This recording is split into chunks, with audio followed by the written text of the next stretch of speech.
Hey y'all, welcome back to my channel. It is the beginning of March, which means we are due for tea and a book.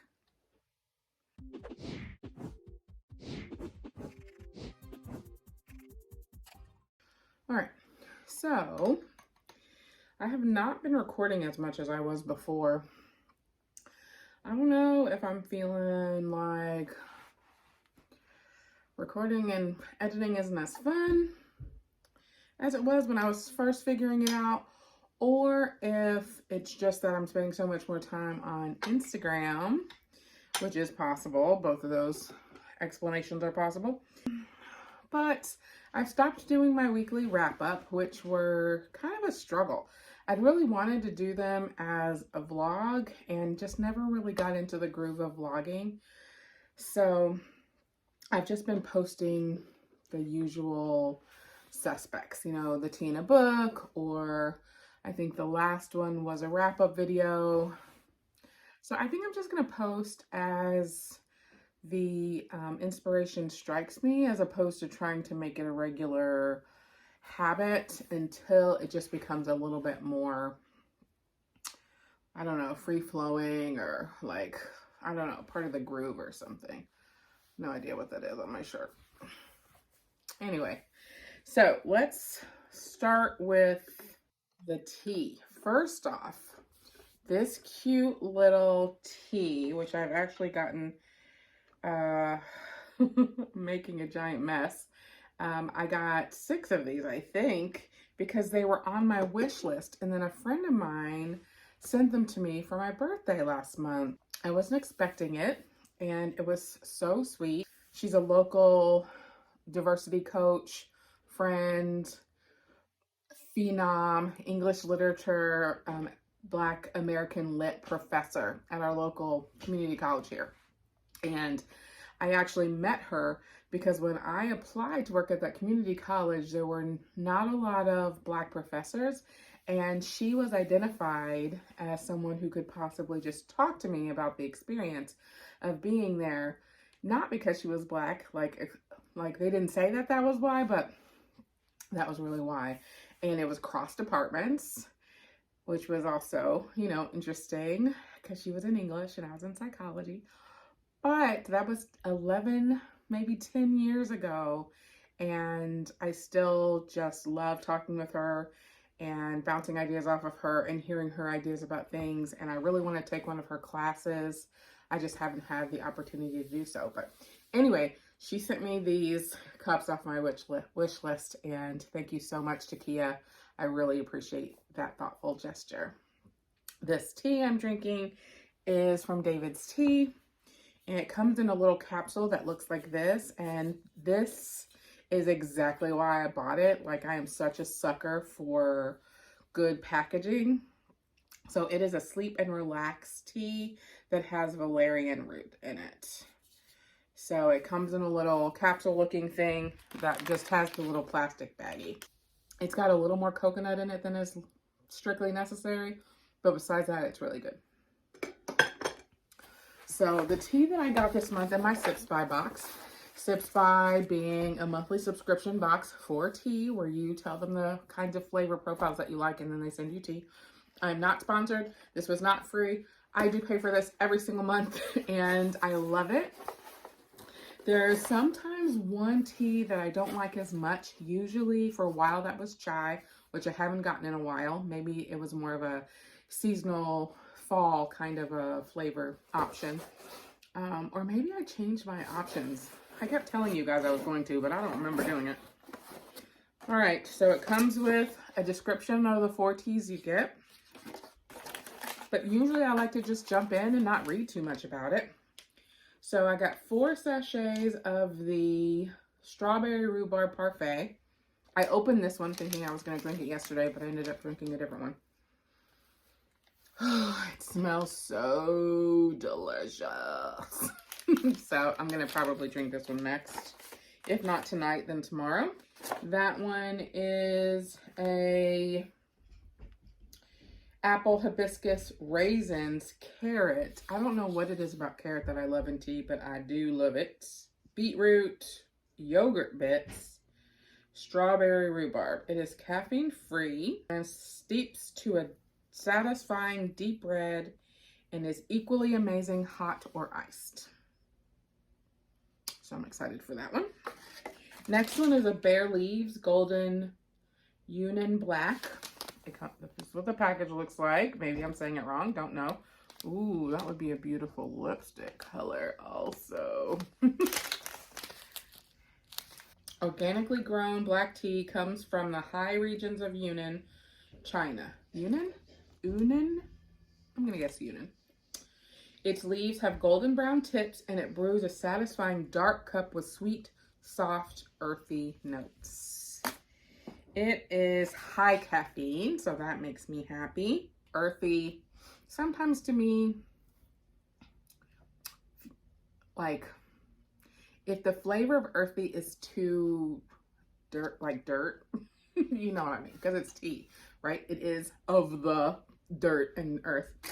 I don't always like that, but sometimes I do like it. It's a little bit like the earthiness is more, I don't know, subtle's not the right word, but that's the word that comes to mind. Third tea, Tea Motions, teas for emotional well-being. This is a vanilla Earl Grey for clarity. I love Earl Grey, which was a recent discovery of mine. Earl Grey teas are those that have bergamot oil in them. I don't always love them with vanilla, but these are easy to give away. They're always easy to give away. Everybody loves tea. So I might try it, although I have a vanilla Earl Grey already that I got from, I don't remember who, maybe the English tea shop. So this might be a gift to someone, but I kind of want to taste it. If you taste something first, it seems less like a gift to people and more like a handoff, I've been told. Let's see. And then the last one is Davidson's Organics, an energized tea, a Ayurvedic. I don't know where the emphasis goes on that word. Infusion aids in boosting energy levels. I assume that means caffeine. Energize. High caffeine. 3 high caffeines and 1 caffeine free. So this one aims to promote balance between mind, body, and spirit. The blend is intended to help fight fatigue and anxiety and improve concentration. It's a yerba mate, green tea, ashwagandha root, guayusa, spearmint. I can't see it. It's sort of wearing off. Cola, leaf, licorice root, natural flavor, all organic.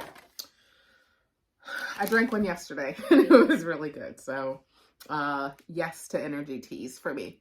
Love it. Okay. Which is funny because then I sip on this one that's supposed to help you relax and sleep, which I can drink anytime. Like, I'm not worried about staying up late unless I want to, which I always do. I'm a late person. It's nighttime right now. Oh, that reminds me. This used to be full of stuff. Remember when I had my beautiful shelf full of books and stuff? So, window leaked when the ice was trapped in one section of the roof. So all of these back windows sprung a leak into the windows, and some of my books were casualties of that nightmare. So it has leaked one other time, maybe 8 years ago, and then it didn't do it again. So when I put them there, I was like, oh, it's probably fine. It hasn't leaked forever. Whatever the problem was, it's been fixed or whatever. But apparently it wasn't. So now I'm hesitant until the spring or summer to put books in the window or anything that would get waterlogged. So maybe I will decorate this window again with my cider, what are those things called? Growlers. So I do have growlers from local cideries that I might put in the window instead, because if they get wet, there's no problem. The growler back there is from the Brindle House Cidery, which is a local cidery that I really like. Although they usually only have one cider and then the rest of them are beers. Although sometimes they have a few good sours that are really good. Anyway, on to the book. Okay. You've probably heard of this book. I don't know if it was a book of the month a couple of months ago, but a couple of months ago it got super popular. In what seemed like a really fast way, which is often the pattern if somebody picked it, like it was a book club book for someone, like Reese or Oprah or whoever picked it, or if it was from the book of the month. So it is called, I'm looking for when it was published, 2020. So it's called The House in the Cerulean Sea by T.J. Klune. And I'd seen a lot of people talking about it and loving it. And I didn't read hardly anything about it. And I picked it up. I think I ordered it from Amazon. And I loved it. But I was so surprised. So reading the back of the book and reading the description of the book, I was more surprised by what the book was about than was warranted by the description. So that's one of the reasons why I really like to go into books as blind as possible. I picked it up because it's beautiful and because it was getting a lot of good buzz from people whose opinions about books I really trust. Like if it was somebody, talking about, anyway, I won't even throw shade at any of those authors who are very popular that I don't tend to care for. But The House on the Cerulean Sea. Okay, so I'm not gonna promise to be spoiler free, although I'm not sure there are a lot of, it's a pretty, read it, okay? Read it and then come back and listen to this and drop some comments about what you thought of the book. But I can't promise that you're not going to learn more about this book with me talking about it than if you didn't, because that wouldn't make any sense, right? I don't understand spoiler-free reviews because I want to hear what you thought of the book, okay? So if you're going to not want to hear about it, cut it off right now. Bye. See you later. Come back next time and read this. Listen to this, okay? Bye. See ya. Okay, y'all. I love this book. So the book is about a man who is, 40 years old. He's a case manager for orphanages where magical children live. So the world is set up where everybody knows that there are magical children, but they have to be kind of kept away, right? They're in orphanages and the case managers go around and make sure that the orphanages are safe, which is, a real job in real life, but these kids are not real life. So he's been in this job for a lot of years. He's really diligent. He's super a loser. They go through great pains to talk about how he's gotten fat and how he doesn't have any friends. He has this cat that basically adopted him that he didn't really want, but now he has it. His neighbor's an asshole. He's got the whole loser profile happening. And so the company, and it really sounds like this, for-profit orphanage conglomerate or whatever. They pick him to go and investigate an orphanage that's classified at the highest level there is because they want to know what's going on over there. And the orphanage manager, the owner, the dad of the orphanage, doesn't give them good intel. So this loser goes to the island where these kids are. He's never heard of this orphanage. The people don't talk about it. And he basically finds the kids running around an island. One of them, it has is a gnome, part gnome. One of them is part various things, okay? So I don't think those are spoilers, but we learn about the kids as the main character learns about the kids, and that is so great. And the writing is so great. The dad of the orphanage, he's not their dad, he's the orphanage keeper, right? Is so great. The town is terrible. Nobody wants the kids there. Nobody wants the guy there. And this caseworker comes in and says, let's shake it up. And he gets shook up.